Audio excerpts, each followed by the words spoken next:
Entrance exam koromu guyyoota muraasa qofatu fi garummoo chapterii hunda covereen godhu. Guyyoota naaf kana keessatti akkamittiin chapteroota naaf kana cover godhaa jettanii barattoota nagaafachaa jirtanii. Viidiyoo har'aa keessatti Gemini fayyadamuudhaan akkamitti chapteroota hunda isiniif hafe salphaatti cover gochuu akkaataatti dandeessan step by step isinitti agarsiisa. Dhugaadhumatti viidiyoo kan haga dhumaatti yoo ilaaltanitti ta'e chapteroota isiniif maximum guyyaatti chapterii 4 haga 5 Gemini fayyadamuudhaan cover gochuu dandeessu. Akkamitti viidiyoo kana haga dhumaatti ilaala. So wantoonni viidiyoo kana keessatti kaasu wanta baay'ee isin gargaaruuf please viidiyoo kana haga dhumaatti ilaala. Viidiyoo keessaniif share godhaa, viidiyoo kana like godhaa, comments barreessuu dagatinaa. Haga xumuraatti na wajjin tura.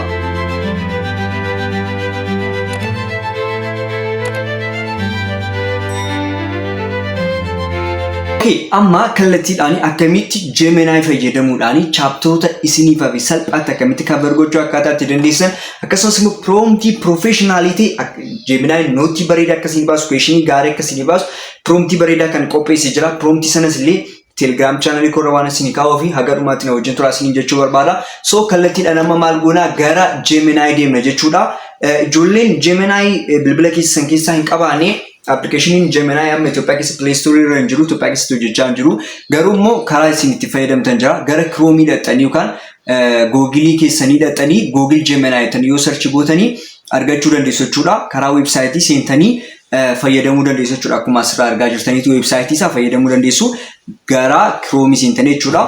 So an application isaa waan hin qabuu fi warri application isaa qabdan Gemini kan jiru seentu jechuudha kallattiidhaan.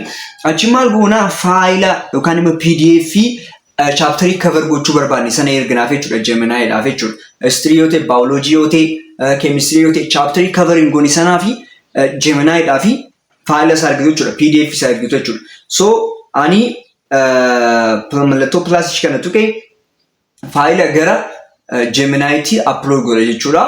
So akkaawuntiitooti history kutaa 12ffaa unit 1 an ammatti covering goone. So Gemini history kana nootii bareedaa fi bifa salphaadhaan sa'aatii 2 giddu sa'aatii 3 gidduutti short nootii bareedaa fi gaaffii akkana baasuun godha jechuudha. Yoon kana booda dubbise guyyaa 2 guyyaa 3tti cover gochuu danda'u. So Gemini fayyadamee sa'aatii 2 sa'aatii 3 gidduutti cover gochuu danda'a jechuudha. Erga upload gootanii prompt isinii kennu jira. Prompt kana Telegram irra dhaqaatii check godhaa. Telegram channel keenya irra isinii kaa'a. Prompt sana paste godha jechuudha. So prompt akka inni nootii bareedaa naa baasu akkasumas gaaffii bareedaa akka naa baasuni prompt an barreessee jira. Prompt sana Telegram channel keenya irra argatu jechuudha. So maal gootu iddoo prompt sana irratti iddoo subjectii keessanii fakkeenyaaf amma history amtiin kun iddoo kanatti history gashan. History gashi isin immoo biology, chemistry, physics jettanii gashuu dandeessu subjectii qo'achuu barbaaddan sana irratti jechuudha. So achi maal gootu mallattoo search sana tuqxanii click gootu jechuudha. Amma Gemini maal nu godha nootii bareedaa nootii qormaata intiraansiif na qopheessuu danda'u naaf baasaa jechuudha. Akkuma asirratti argaa jirtanu conceptually bareedaas nootii bareedaa na baasee jira jechuudha. So chapterii kana sa'aatii 2 sa'aatii 3 gidduutti cover gochuu nan danda'a. So sa'aatii 2 3 gidduutti fudhatu. Sa'aatii tokko akkasuma daqiiqaa 30 daqiiqaa 40 keessatti cover gochuu danda'a jechuudha. So akkuma argaa jirtan promptii bareedaa waan kenneef, promptii ajaa'ibaa waan kenneef innis nootii bareedaa bifa kanaatiin na baasee jira jechuudha. So akkuma argaa jirtan nootii bifa salphaatiin bifa namaan hubatamuu danda'uun bifa entrance exam irratti dhufuu danda'uun nootii bareedaa na baasee jechuudha. Entrance exam conceptual based waan ta'eef jechuudha. So bifa kanaatiin na baasee jira jechuudha. Ani kitaaba hunda garagashuu osoo hin taane Gemini fayyadamuudhaan bifa kanaatiin salphaatti hubachuu nan danda'a jechuudha. So akkuma asirratti argaa jirtan Gemini nootii bareedaa na baaseera. Nootii kana qofa dubbisuudha jechuudha. Entrance exam irratti dhufa waan inni jedhee yaade bifa kanaatiin seeraan addaan baasee naaf kennee jira jechuudha. So erga akkatti naaf kennee booda isin kana dubbisuu qabdu. Copy godhatanii PDF keessan keessa galchitanii dubbisuu ni dandeessu.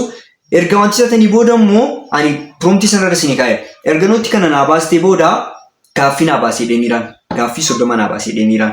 Entrance exam irratti akka dhufuu danda'u jechuudha. Entrance exam based irratti hundaa'ee gaaffii 30 na baasee.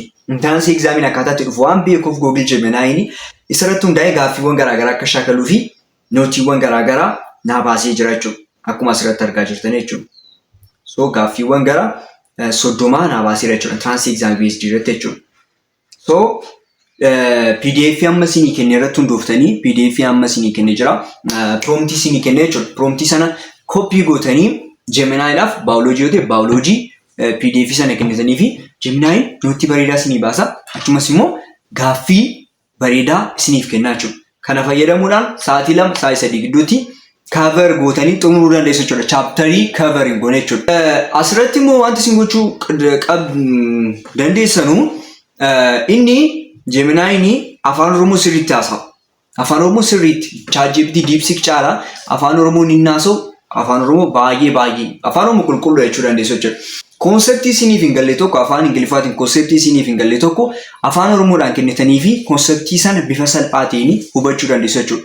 Kanaaf iyyuu maal godheera Geminiin amma chapterii bal'aa ta'e tokko chapterii peejii 40 peejii 50 dheeratu tokko bifa salphaatiin bifa daqiiqaa 30 daqiiqaa 40 gidduutti xumurree baasuu dandeenyuun amma nootii bareedaa nu baasee jira jechuudha. Akkuma asirratti argaa jirtan bifa intiraansii egzaamii irratti dhufuu danda'u, kuweeshinii intiraansii egzaamii irratti dhufuu danda'u bifa sanaatiin gaaffiiwwan garaagaraa nu baasee jira jechuudha. Geminiin jechuudha.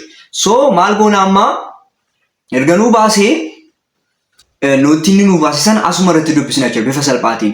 Wanta isin hin hubatamne immoo afaan Ingiliffaatiin afaan Oromoodhaan maal jechuu barbaadetti jettanii Geminiin gaafachuu dandeessu jechuudha. So bifa kanaatiin Geminiin fayyadamuudhaan wanta isiniif hin galle konseptii isiniif hin galle tokko sa'aatii 2 sa'aatii 3 gidduutti chapterii 1 chapterii 2 chapterii 3 xumuruu dandeessu jechuudha. Gosa kamirratti yoo hojjetan baayoloojii yoo jettan keemistirii yoo jettan fiiziksii yoo jettan histirii jiyoogiraafii. So yeroo sana nootii isinii baasa yeroo sana immoo gaaffii isinii kennaa jechuudha. So promptii sila isinii jedhe Telegram channel kora isinii ka'a. Promptii sana fayyadamaati Geminiin irratti gaaffii sana kennaafiiti. Achi booda deebiisaa achumas nootiisaa achirraa argachuu dandeessu. Yommuu Geminiin isin hojjetu ta'e ChatGPT irras kaa'uu ni dandeessu. ChatGPT irras jira. ChatGPT faana garaagarummaan qaban mana Geminiin wayyeessa jedhamuuf malee Geminiis fayyadamtanii ChatGPTs fayyadamtanii DeepSeekis fayyadamtanii promptii sana kennitanii fi chapterii isinii hafe salphaatti cover gochuu dandeessu. So bifa kanaatiin chapteroota isinii hafe cover gochuu dandeessu. Akkuma sila isiniin jedhe immoo afaan Oromoodhaanis wanta isiniif hin galle kennitanii fi salphaatti cover gochuu dandeessu jechuudha. Akkuma asirratti argaa jirtan promptii ani isaaf kenne stiil ammammaan xumurree wantoota qabachuu qabu stiil asirra naa kaa'aa jira.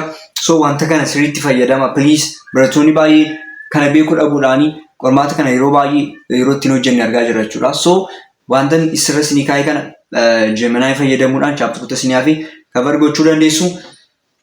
Isa kanadha bifa kanaatiin chapteroota warra kaanis Geminiidhaa kenna cover gochuu dandeessu jechuudha. So haga xumuraatti waan wajjin tursaniif thank you isin jechuu barbaada. Gaaffii yoo qabaattan gaaffii keessan komentirra naa kaasin jechuu barbaada.